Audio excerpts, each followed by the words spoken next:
Bonjour à tous et bienvenue dans notre nouvel épisode de la série 100% chrétien. Aujourd'hui, nous allons étudier un discours qui s'intitule « Nous améliorer grâce au Christ, la parabole de la pente » par Clark G. Gilbert.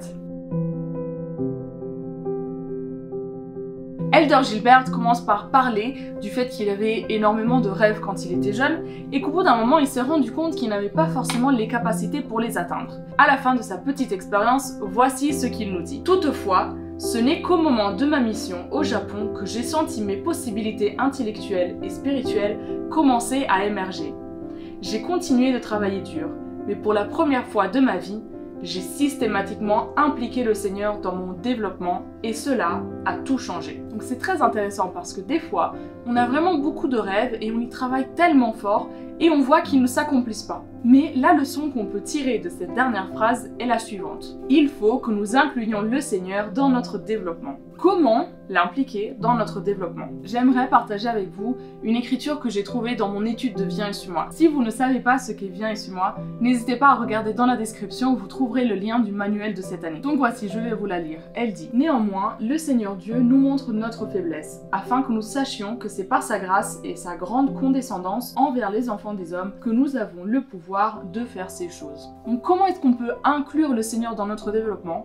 Nous pouvons tout simplement aller le voir et lui dire: écoute, j'aimerais faire cette chose de ma vie, mais je ne me sens pas capable de le faire. Et après, on attend la réponse. Et on regarde les miracles que le Seigneur peut accomplir dans notre vie.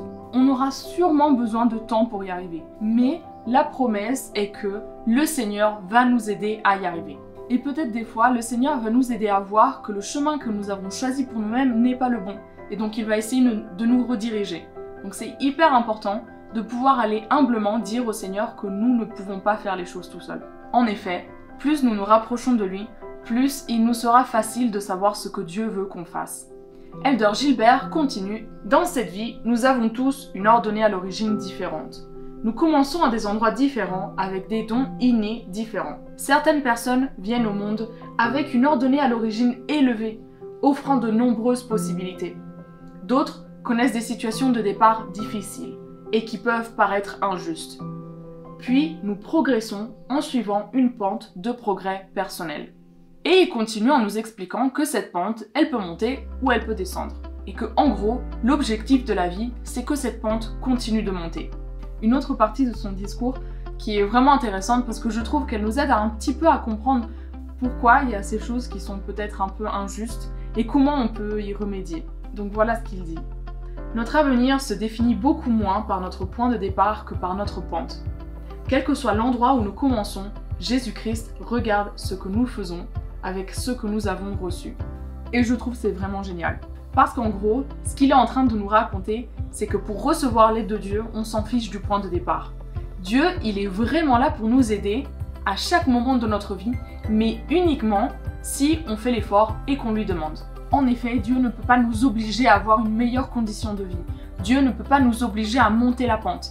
Mais à partir du moment où il voit qu'on est en train de faire un effort et qu'on veut vraiment remonter la pente, il va être là à nos côtés pour pouvoir nous aider à chaque pas qu'on va faire. En plus, nous avons une super belle promesse. Dans ses calculs, le Seigneur fera tout ce qui est en son pouvoir pour nous aider à orienter notre pente vers les cieux. Mais comment il fait ça? Eh bien, je pense que la réponse, nous l'avons tous. C'est grâce à son expiation. En effet, Jésus-Christ a donné l'expiation pour que quiconque l'accepte dans sa vie puisse avoir un nouveau départ. Son expiation est encore d'actualité. Pour Dieu et pour Jésus-Christ, le temps n'est pas comme le nôtre. Donc ce qu'il s'est passé il y a des milliers d'années, c'est encore d'actualité aujourd'hui. Et donc nous pouvons encore bénéficier de toutes les bénédictions que ça nous apporte.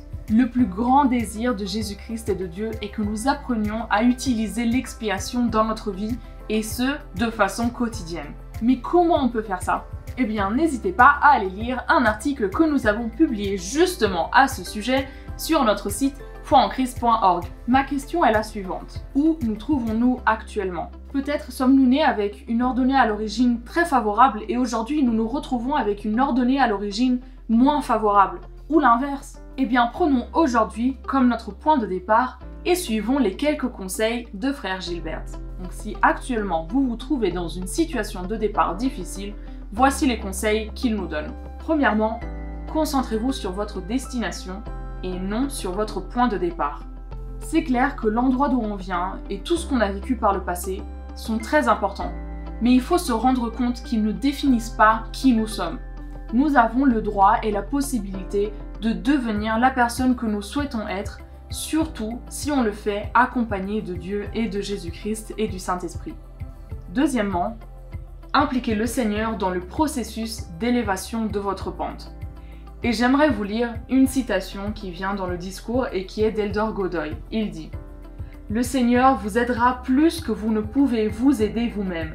Alors impliquez le Seigneur dans ce processus. » Il y a tellement de guides aujourd'hui, on en voit tellement sur les réseaux sociaux, en politique, même des guides religieux, et on a du mal à savoir en fait lesquels il faut qu'on suive. Eh bien, allez à la source. Allez vers Dieu et demandez-lui ce dont vous avez besoin. Lorsque nous voulons accomplir quelque chose de juste, Satan est toujours là pour nous empêcher d'atteindre notre objectif. Lorsqu'on sait ce que Satan est en train de faire, il est beaucoup plus simple de l'éviter. Et comment on peut savoir ce que Satan est en train de faire? En nous dirigeant à Dieu. Ensuite, les conseils pour les personnes qui ont un point de départ élevé. Premièrement, pouvons-nous manifester une certaine humilité concernant une situation que nous n'avons pas créée nous-mêmes? En effet, nous avons tous bu à des puits que nous n'avons pas creusés, et nous nous sommes tous chauffés à des feux que nous n'avons pas construits. Pourquoi ne prenons-nous pas quelques minutes pour écrire les choses dont nous ne sommes pas les auteurs, mais desquelles nous bénéficions encore aujourd'hui? Alors prenez un petit carnet et un petit stylo, et on y va.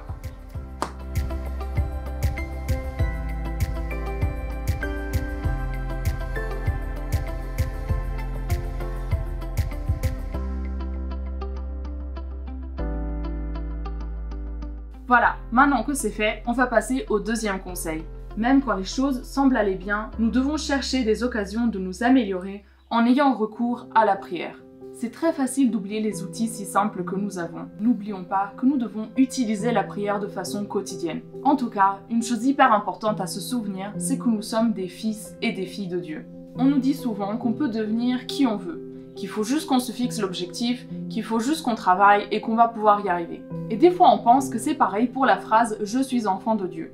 On pense qu'on doit mériter cette appellation par le biais d'innombrables heures de service, ou par la qualité de notre discours le dimanche, ou aussi par la perfection avec laquelle on dirige notre foyer. Mais détrompez-vous, nous sommes des enfants de Dieu, que nous fassions toutes ces choses ou non.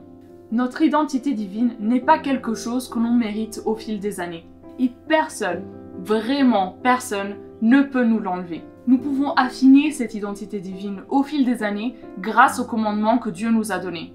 Mais si des fois nous sentons que nous ne pouvons plus rien faire, nous avons encore le droit et le devoir de nous tourner vers Dieu et de lui demander de l'aide. Jésus-Christ voit notre potentiel divin, quel que soit notre point de départ.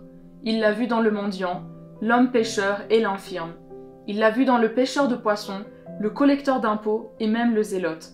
Quel que soit l'endroit où nous commençons, Jésus-Christ regarde ce que nous faisons avec ce que nous avons reçu. Tandis que le monde se concentre sur notre ordonnée à l'origine, Dieu se concentre sur la pente que nous empruntons. Nous pouvons lire dans les Écritures, dans les discours, dans les manuels, le grand impact que le Christ a eu sur la progression personnelle des gens qui étaient autour de lui.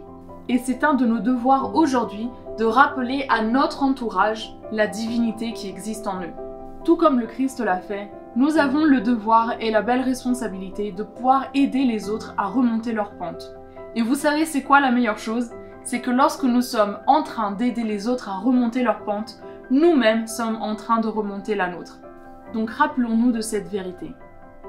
Que nous commencions dans des circonstances d'abondance ou de difficulté, gardons nos regards et notre pente tournés vers les cieux. Si nous le faisons, le Christ nous conduira à un lieu plus élevé.